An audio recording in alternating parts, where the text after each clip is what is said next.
So we got a new moon on our hands. Just make sure you don't get no blood on your hands. So we got the new moon in Libra, Cusp, Scorpio, which means that we're on the cusp between where we gotta plant seeds in both cardinal and fixed energies, where two modalities, two different elements come together and join forces, to make things possible, to make anything possible and make everything happen when it comes to, planting seeds.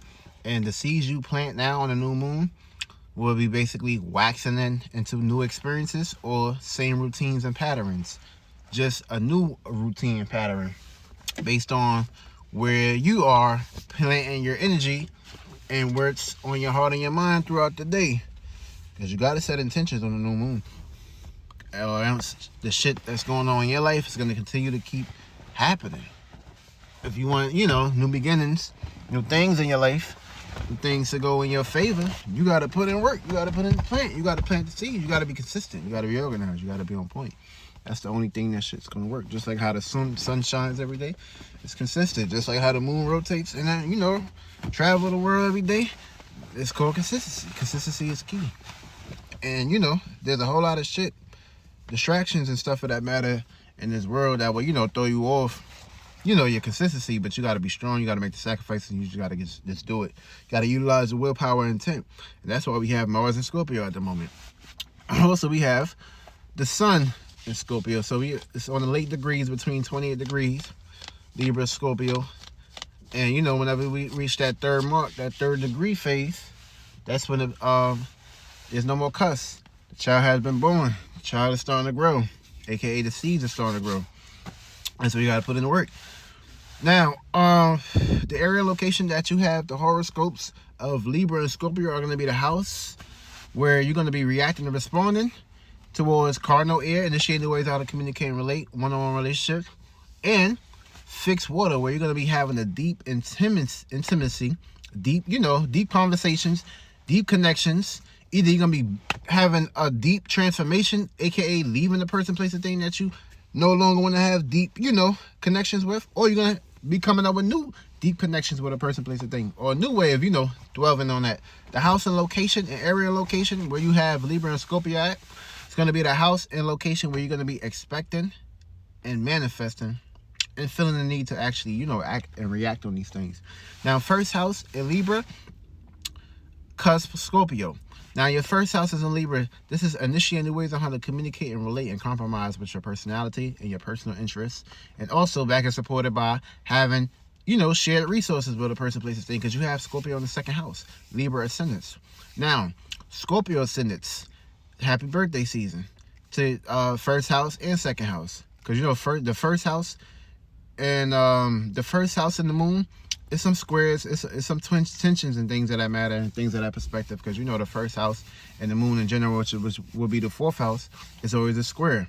So with that being said, you're on the opposite end, 180 on a day-to-day basis, Libra ascendances. So that's what you're going to be basically dealing with and manifesting. 180 shit, obstacles, oppositions. Every day is a full moon for you. But you can take that energy and transmute it so you can get the other side, aka the 180, the balance. Feel me? Give and take. Now, Scorpio ascendants. You have Libra in your 12th house. And you have Scorpio in your first house. So you need to be initiating new ways on how to compromise and create harmony, peace, and balance when it comes to your subconscious, your inner world, your emotions, your feelings, your emotional stance on things. And of course, Libra is exalted in this house right here. So you Scorpio ascendants, goddamn. So yeah, y'all go through deep dreams and imaginations and perspective in that perspective. You feel me? You feel the need that, you just have that intuition where you gotta, compromise and, create harmony, peace, balance, and justice. Now, your first house is in Scorpio. So you need to pretty much come up with a new way to be direct and be a force of nature when it comes to your personal life. Everything that you are personally interested in or personally want to, have control over, you need to personally attack it and go hard for it. Now, third house, you are, wait, hold on. I think I messed something up. I lied. That was a, so we got Libra in the first house. That's Libra. Then you got Scorpio in the second house. Then the second house, whoever had the second house in Libra is a Virgo ascendant. So Virgo ascendances, you need to pretty much, value creating peace, harmony, and justice when it comes to your financial substances. And you have Scorpio in your third house. So that means you need to be a deep force when it comes to communications, learning, and of course sharing ideas, and of course interactions.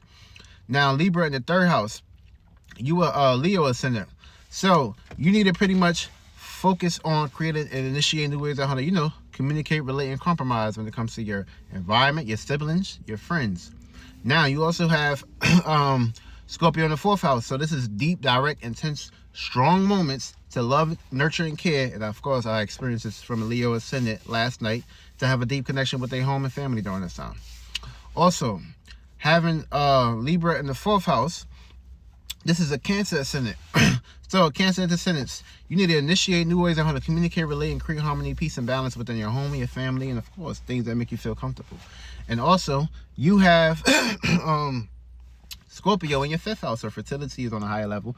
So you need to pretty much, whatever's deep and dark in the cult right now, you need to have some fun with it. You need to enjoy your time with it. Express yourself in it, soak in it during this time. Feel me? Make it fun. Make things exciting. Feel me? Have some fun. That's your focus. Be direct. Feel me? Or have some intercourse. Feel me? You may have to release during this time. You may have too much pent up emotions. And of course, Scorpio, Cancer falls in Scorpio. So, you may be carrying a whole lot of baggage. You may be basically babysitting, getting requests to babysit somebody's kids, or take care of this kid or that kid. Or you just might have twins during this time. Triplets. Who knows? You have Libra in your sixth house.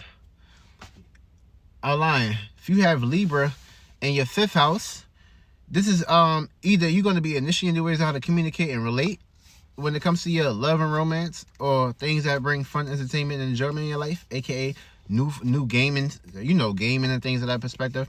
And of course, you have Scorpio in your sixth house, so you need to go hard in the paint when it comes to your daily routines, your daily work endeavors, your tasks, your services, your health and shit like that. For me, or your health may be going to the extremes on this time, so things of that perspective. So that you need to start planting seeds in that area as well. Now, Taurus ascendances, you have Libra in your sixth house. So Libra in your sixth house, you need to go ahead and start initiating new ways on how to communicate. Well, Libra in the sixth house is some ups and downs. For me, you may basically be a walking stool, or you may be an individual that make a relationship a job, where you may have to take care of individuals, or go above and beyond. Try not to do too much of that. Start to come up with a new routine where it's going to help bring good positive worries about relating, and not worries that you don't want to have to be relating to. And you have Scorpio. You have Scorpio in your seventh house, Taurus. So that means you need to be direct towards transforming a relationship, or transforming with your relationships that you have deep connections and deep intimacy with. And this could be opposition too, 180s, enemies, and whatever that case may be. Aries, you have Libra in your seventh house.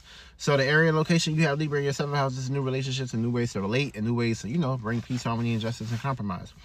You have Scorpio in your eighth house. It's going to be, new direct, deep, intent, willpower, passion, motivations, and of course desires. Now, Pisces, you have Libra in your eighth house. So you're gonna be going to some deep ways to compromise when it comes to your power struggles, and you're gonna have Scorpio in your ninth house, being a direct force when it comes to your meanings, reasons, principles, and of course experiences and expansion, and of course vacation and retreats, learning, education, and spirituality, beliefs, faith, hope. That's your focus during the season. This is being direct towards that. And Aquarius, you have Libra in your ninth house. So this is new ways to have meanings, reasons, and purposes towards how you communicate, relate, and respond on this time. And you have Scorpio in your 10th house. So this is a new status, a new way to be seen, and taking direct action and focus towards that. And Capricorns, you have Libra in your 10th house. This is a new status, new career, new goals. And you have Scorpio. You have Scorpio in your 11th house, new associations. And Scorpios, this is your way of personality, and you got dreams and imaginations that you got to have a deep connection towards too as well.